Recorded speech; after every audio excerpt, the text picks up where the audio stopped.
എക്സാലോജിക് എന്ന IT കമ്പനിയുടെ മറവിൽ നടന്ന കോടികളുടെ കള്ളപ്പണ ഇടപാടുകളുടെ അന്തിമ ഗുണഭോക്താവ് മറ്റാരുമല്ല, അത് മുൻ മുഖ്യമന്ത്രി പിണറായി വിജയൻ തന്നെയാണ് എന്ന ഞെട്ടിക്കുന്ന നിഗമനത്തിലേക്ക് എൻഫോഴ്സ്മെന്റ് ഡയറക്ടറേറ്റ് എത്തിക്കഴിഞ്ഞു.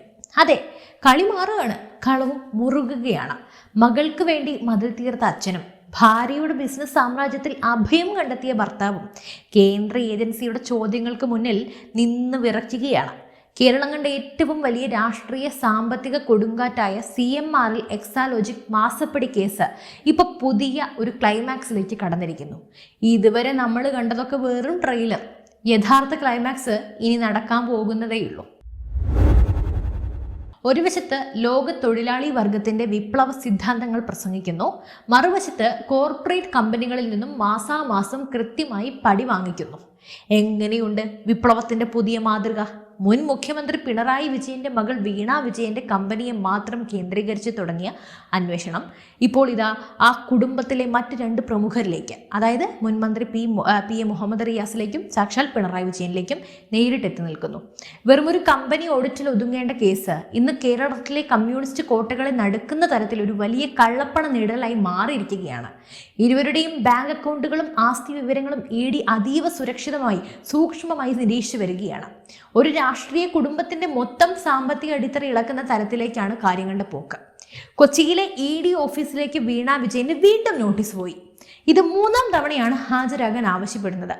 മുമ്പ് 2 തവണ ചോദ്യം ചെയ്തപ്പോഴും വീണ നൽകിയ മൊഴികളിൽ കടുത്ത പൊരുത്തക്കേടുകളാണ് ED കണ്ടെത്തിയത്. സാധാരണ ഒരു IT കമ്പനി ഒരു ക്ലയന്റിന് സർവീസ് നൽകിയാൽ അതിന്റെ കൃത്യമായ രേഖകൾ കാണും, കരാർ പത്രങ്ങൾ കാണും, നൽകിയ സോഫ്റ്റ്വെയറിൻ്റെയോ IT ഉൽപ്പന്നങ്ങളുടെയോ വിശദാംശങ്ങൾ കാണും, കൃത്യമായ ഇമെയിൽ ഇടപാടുകൾ കാണും. എന്നാൽ ഇവിടെ ചോദിച്ച ചോദ്യങ്ങൾക്കൊന്നും കൃത്യമായ മറുപടിയില്ല. ചോദിക്കുമ്പോൾ അത് പിന്നെ അത് ഓർത്തു വെക്കാൻ പറ്റുന്നില്ല, രേഖകൾ ഓഫീസിലുണ്ട് എന്ന മട്ടിലുള്ള വഴുതി മാറൽ മറുപടികളാണ്. സ്വകാര്യ കരിമണൽ കമ്പനിയായ CMRL ഉദ്യോഗസ്ഥരുടെ മൊഴികളും വീണയുടെ വാദങ്ങളും തമ്മിൽ ആകാശവും ഭൂമിയും പോലെയുള്ള വ്യത്യാസമുണ്ട്. കരിമണൽ കമ്പനിയുടെ ഉദ്യോഗസ്ഥർ മുമ്പ് തന്നെ വ്യക്തമാക്കിയിട്ടുണ്ട് തങ്ങൾക്ക് എക്സാലോജിക്കിൽ നിന്ന് ഒരു തരത്തിലുള്ള IT സേവനവും ലഭിച്ചിട്ടില്ല എന്ന്. ഒരു സേവനവും നൽകാത്ത കമ്പനിക്ക് എന്തിനാ മാസാമാസം ലക്ഷങ്ങളും കോടികളും അക്കൗണ്ടിലേക്ക് ഇങ്ങനെ ഇട്ടുകൊടുക്കുന്നത്? ഇതിനെയാണോ നമ്മൾ അദൃശ്യമായ IT സേവനം എന്നൊക്കെ വിളിക്കേണ്ടത്? വല്ല മാജിക്കും ആണോ? ഇത്തവണ വെറും കൈയോടെ വന്നാൽ പോരാ, ഒറിജിനൽ രേഖകളും എക്സാലോജിക്കിന്റെ കഴിഞ്ഞ ഏതാനും വർഷങ്ങളിലെ ഓഡിറ്റ് റിപ്പോർട്ടുകളുമായി ഹാജരാകാനാണ് ED നൽകിയിരിക്കുന്ന അന്ത്യശാസനം. പിടിച്ചെടുത്ത ഡിജിറ്റൽ തെളിവുകളുടെയും ബാങ്ക് സ്റ്റേറ്റ്മെന്റുകളുടെയും അടിസ്ഥാനത്തിലായിരിക്കും ഇന്നത്തെ ചോദ്യം ചെയ്യൽ. സഹകരിച്ചിട്ടില്ലെങ്കിൽ കടുത്ത നിയമ നടപടികൾ, ഒരുപക്ഷെ അറസ്റ്റ് ഉൾപ്പെടെയുള്ള നാടകീയ രംഗങ്ങളിലേക്ക് കൊച്ചിയിലെ ED ഓഫീസ് വഴിമാറിയേക്കാം. ഇനി നമുക്ക് ഈ കഥയിലെ 2ാമത്തെ നായകനിലേക്ക് വരാം. മുൻ പൊതുമരാമത്ത് മന്ത്രിയും പിണറായി വിജയന്റെ മരുമകനുമായ PA മുഹമ്മദ് റിയാസ്. വീണ വിജയന്റെ അക്കൗണ്ടിലേക്ക് CMRL നിന്നും ഒഴുകിയെത്തിയ ഈ കോടിക്കണക്കിന് രൂപയുടെ കള്ളപ്പണം പിന്നീട് എങ്ങോട്ടേക്കാണ് പോയത്? ഇത് മുൻമന്ത്രി PA മുഹമ്മദ് റിയാസിന്റെ ബാങ്ക് അക്കൗണ്ടുകളിലേക്ക് മാറ്റിയിട്ടുണ്ടോ എന്നാണ് ED പ്രധാനമായിട്ടും പരിശോധിക്കുന്നത്. വിവാഹത്തിന് ശേഷമുള്ള ഇവരുടെ ബാങ്ക് ഇടപാടുകളിൽ അസ്വാഭാവികമായി എന്തെങ്കിലും ഉണ്ടോ എന്നും വീണ വിജയന്റെ സാമ്പത്തിക കൈമാറ്റങ്ങളിൽ ഭർത്താവ് എന്ന നിലയിൽ റിയാസിന് പങ്കുണ്ടോ എന്നുമാണ് കേന്ദ്ര ഏജൻസി പരിശോധിക്കുന്നത്. ഇതിന്റെ ഭാഗമായി റിയാസിന്റെ കഴിഞ്ഞ ഏതാനും വർഷങ്ങളിലെ സാമ്പത്തിക സ്രോതസ്സുകളും അദ്ദേഹം തിരഞ്ഞെടുപ്പ് സത്യവാങ്മൂലത്തിൽ സമർപ്പിച്ച സ്വത്ത് വിവരങ്ങളും തമ്മിൽ ഒത്തുനോക്കുന്ന അതീവ രഹസ്യമായ നടപടികളും ED ആരംഭിച്ച് കഴിഞ്ഞിട്ടുണ്ട്. കഴിഞ്ഞ ദിവസങ്ങളിൽ മുഹമ്മദ് റിയാസിന്റെ കോഴിക്കോട്ടെ കുടുംബ വീട് കേന്ദ്രീകരിച്ച് ED ഉദ്യോഗസ്ഥർ പ്രാഥമിക വിവരശേഖരണം നടത്തിയിരുന്നു.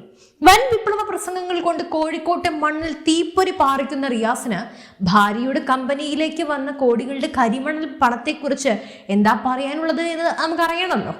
അഴിമതിക്കെതിരെയും കോർപ്പറേറ്റുകൾക്കെതിരെയും ഡയലോഗ് അടിക്കുന്നവർ, അതായത് അദാനിക്കും അംബാനിക്കും എതിരെ അത്രത്തോളം ഡയലോഗ് അടിച്ചവർ സ്വന്തം അക്കൗണ്ടിലേക്ക് കോർപ്പറേറ്റ് പണം എത്തുമ്പോൾ കണ്ണടയ്ക്കുന്നത് എന്തുകൊണ്ടാണ്? ഇനി നമുക്ക് ഈ സസ്പെൻസിന്റെ കേന്ദ്ര ബിന്ദുവിലേക്ക് വരാം. നിങ്ങൾ കാത്തിരുന്ന ആ പോയിന്റിലേക്ക്.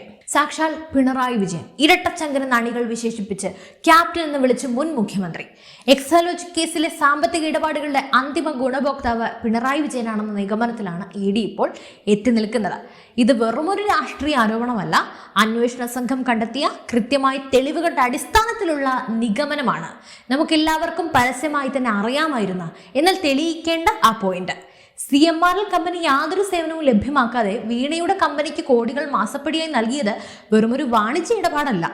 മുമ്പ് ഭരണത്തിലിരുന്നത് കൊണ്ട് പിണറായി വിജയൻ CMRL കമ്പനിക്ക് ചെയ്തു നൽകിയ വഴിവിട്ട സഹായങ്ങൾക്കും അഴിമതിക്കും പകരമായി നൽകിയ പ്രത്യുപകാരമാണ്, അല്ലെങ്കിൽ നിയമഭാഷയിൽ പറഞ്ഞാൽ ക്വിഡ് പ്രോ അല്ലെങ്കിൽ ക്വോ ആണ് ഈ പണം എന്നാണ് EDയുടെ കണ്ടെത്തൽ.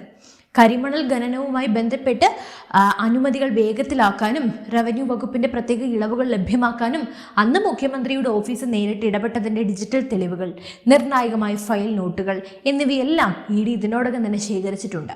അഴിമതി പണം നേരിട്ട് കൈപ്പറ്റിയാൽ പിടിക്കപ്പെടുമെന്ന ഭയത്താൽ അത് മകളുടെ കമ്പനിയുടെ അക്കൗണ്ടിലേക്ക് കൺസൾട്ടൻസി ഫീസ് എന്ന വ്യാജേന എത്തിക്കുകയായിരുന്നു എന്നാണ് EDയുടെ വാദം. എന്തായാലും ഇത്രയും ചെയ്തു. ഇനി അതുമായി ബന്ധപ്പെട്ട എന്തെങ്കിലും തെളിവുകൾ കൂടി ഉണ്ടാക്കി വെച്ചുകൂടായിരുന്നു എന്ന് പിണറായി.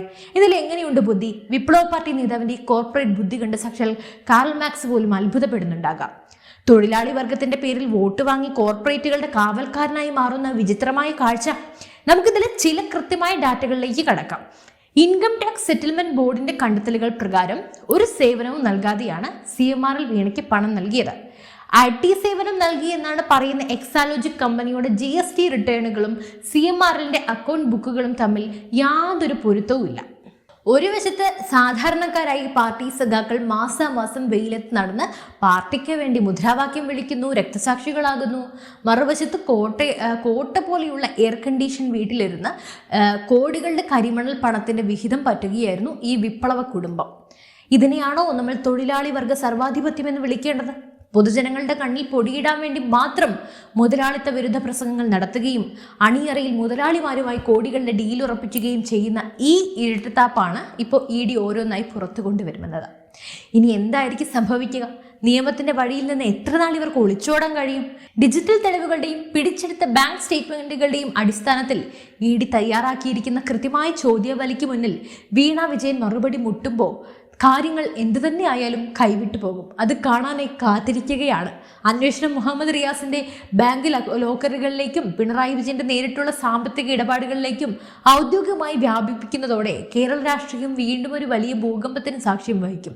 കേരള ജനത കാത്തിരുന്ന നിമിഷത്തിനായി നമുക്കും കാത്തിരിക്കാം.